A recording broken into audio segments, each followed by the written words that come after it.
সুপ্রিয় উচ্চ মাধ্যমিক পরীক্ষার্থী বন্ধুরা, আগামীকাল তোমাদের রয়েছে উচ্চ মাধ্যমিক সংস্কৃত পরীক্ষা।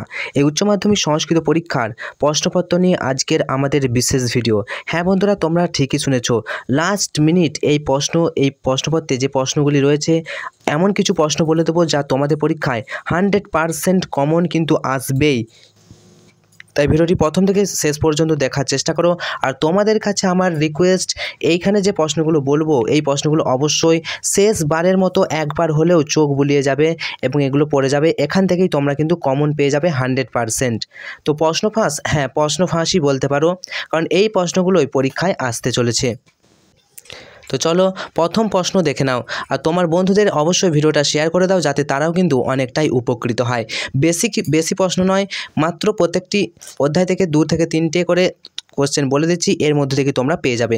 প্রথম তোমাদের দেখো গদ্যাংশ রয়েছে আর্যাবর্ত বর্ণনম। আর্যাবর্ত বর্ণনম পাঠ্যাংশের নামকরণের সার্থকতা আলোচনা করো।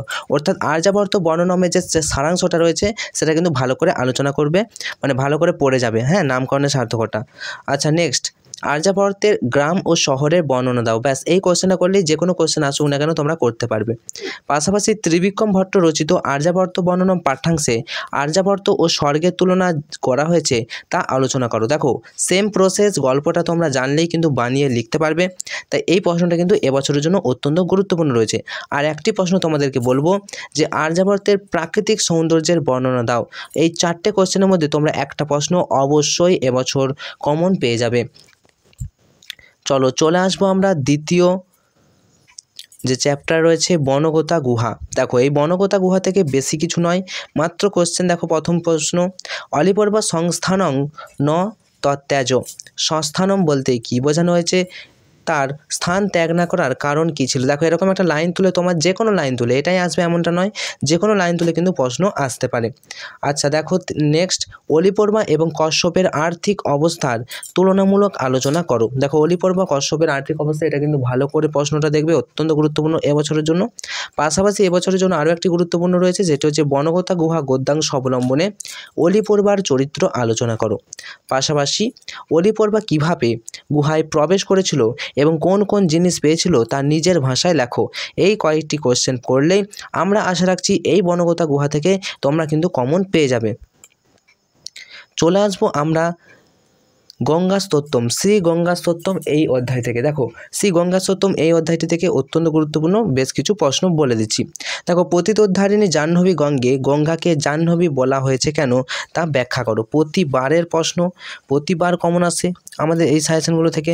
তো অবশ্যই এটা কিন্তু দেখবে যে গঙ্গার অপর নাম জাহ্নবী বলা হয় কেন। পাশাপাশি গঙ্গার যে বিশেষণগুলো রয়েছে, শঙ্কর মৌল বিহারিণী, তারপর গঙ্গাকে পতিতোদ্ধারিণী, ত্রিভুবনের ত্রাণকর্তী, অর্থাৎ গঙ্গার যে সমস্ত বিশেষণগুলো রয়েছে বা গঙ্গার মাহাত্ম্য, এটা করে গেলেই তোমরা কিন্তু যে কোনো প্রশ্নে আসুক তোমরা লিখতে পারবে। পাশাপাশি আমরা বলে দিয়েছি, দেখো, গঙ্গাকে শঙ্কর মৌল বিহারিণী সম্বোধনের সার্থকতা প্রতিপাদন করো। আর একটি যেটি রয়েছে, গঙ্গার মাহাত্ম্য সম্পর্কে আলোচনা করো, অথবা শ্রী গঙ্গাস্তোত্তমের মূল বিষয়বস্তু আলোচনা করো। এটুকু করলেই তোমরা কিন্তু পেয়ে যাবে, অবশ্যই কমেন্ট পেয়ে যাবে। পরের দিন এসে কমেন্ট করে জানাবে। চলো নেক্সট, শ্রীমদ্ ভগবদ গীতা।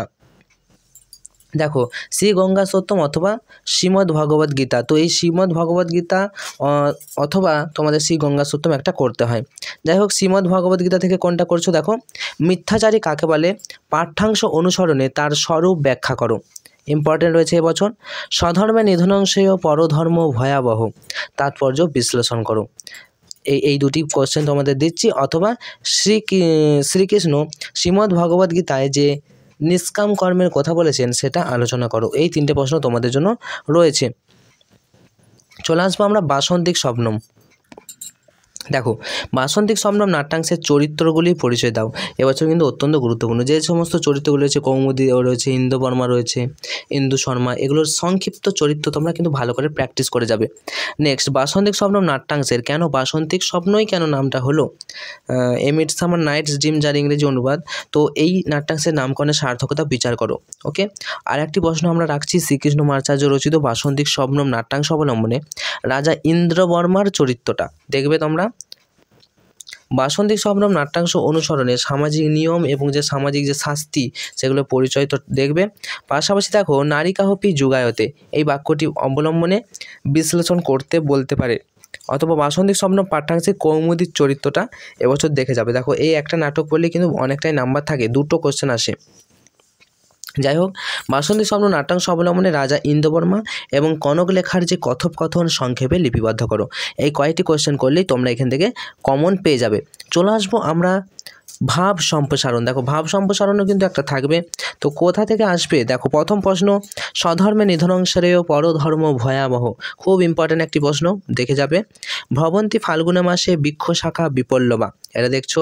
পাশাপাশি জায়ন্তে ন তু লোকস্য কদাপি চ বিপল্লবা।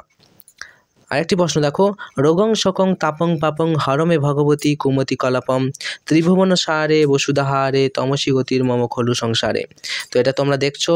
আরেকটি রয়েছে দেখো ভাব সম্প্রসারণ ইম্পর্টেন্ট, ভীষ্ম জননী হে মুনিবর কন্যে। আর 5 নম্বর হচ্ছে অশক্ত হি আচরণ কর্ম পরমাপ্নতি পুরুষ। তো এই যে নাটকটা ভাব সম্প্রসারণ থেকে এগুলোর মধ্যে তোমরা পেয়ে যেতে পারো। নেক্সট আমরা চলে আসবো সংস্কৃত সাহিত্যের ইতিহাস। দেখো এই সংস্কৃত সাহিত্যের ইতিহাস থেকেও কিন্তু বেশ কিছু প্রশ্ন, দেখো গুরুত্বপূর্ণ প্রশ্নগুলো তাড়াতাড়ি দেখে নাও বা স্টার মার্ক করে নাও। প্রথম প্রশ্ন, সংস্কৃত সাহিত্যে ভাষ সমস্যা বলতে কী বোঝো? মোস্ট ইম্পর্টেন্ট, মহাকবি কালিদাস রচিত অভিজ্ঞান শকুন্তলম নাটকের বিষয়বস্তু সংক্ষেপে লেখো। মৃচ্ছকটিকম নাটকের বিষয়বস্তুটা এবছর দেখবে। পাশাপাশি আরেকটা কোশ্চেন দেখো, মেঘদূত গীতিকাব্যটি সম্পর্কে সংক্ষিপ্ত টিকা তোমাদের আসতে পারে। প্রাচীন ভারতে গণিত চর্চা আর জ্যোতির্বিদ্যা একসাথে আসতে পারে। ভারতীয় জ্যোতির্বিজ্ঞানের ইতিহাসে আর্যভট্টের অবদানটাও আসতে পারে। মোস্ট ইম্পর্টেন্ট দেখো তোমাদের কয়েকটি প্রশ্ন বললাম যেগুলো অত্যন্ত গুরুত্বপূর্ণ, অবশ্যই তোমরা দেখে যাবে, প্রতি বছর এই প্রশ্নগুলো কিন্তু কমন আসে। যাই হোক, এগুলো চলে আসছে আমরা সংস্কৃত ভাষা বিজ্ঞান ভাষাতত্ত্ব থেকে।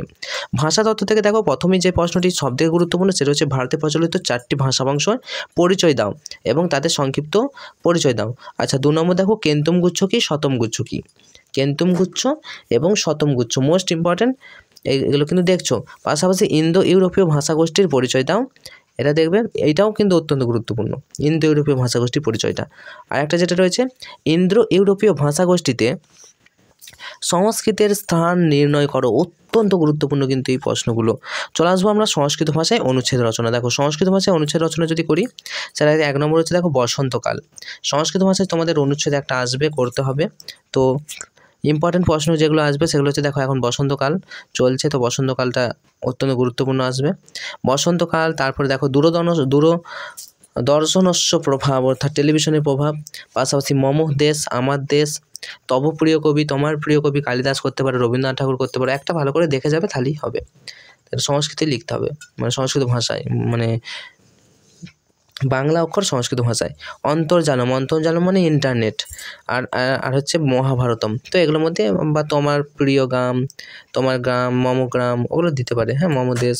তো এগুলো তোমরা দেখে গেলে তোমাদের আশা রাখছি পরীক্ষা সবার ভালো হবে। সবার পরীক্ষা ভালো হোক এই শুভকামনা জানিয়ে আজকের মতো ভিডিওটা আমরা এখানেই শেষ করব। তোমাদের পরীক্ষা সম্পর্কে যদি কোনো কিছু জানার থাকে বা পরবর্তীতে কোনো আর কী সাজেশন পেতে চাও অবশ্যই একবার কমেন্ট করে দাও। তোমাদের পরীক্ষা ভালো হোক এই শুভকামনা জানিয়ে আজকের মতো ভিডিওটা এখানেই শেষ করছি। পারলে একটু সময় যদি হয় কয়েক সেকেন্ডে, তাহলে অবশ্যই তোমার বন্ধুদেরকে শেয়ার করে দাও, কারণ এই ভিডিওটি তাদের কাছে পৌঁছালে তারাও কিন্তু ভালো রেজাল্ট করবে এই আশা রাখছি। তো অবশ্যই ভিডিওটা প্রথম থেকে দেখার জন্য ধন্যবাদ। আর তোমাদের পরীক্ষা ভালো হোক এই শুভকামনা জানিয়ে আজকের মতো ভিডিওটা এখানেই শেষ করলাম। Enjoy exam, all the best.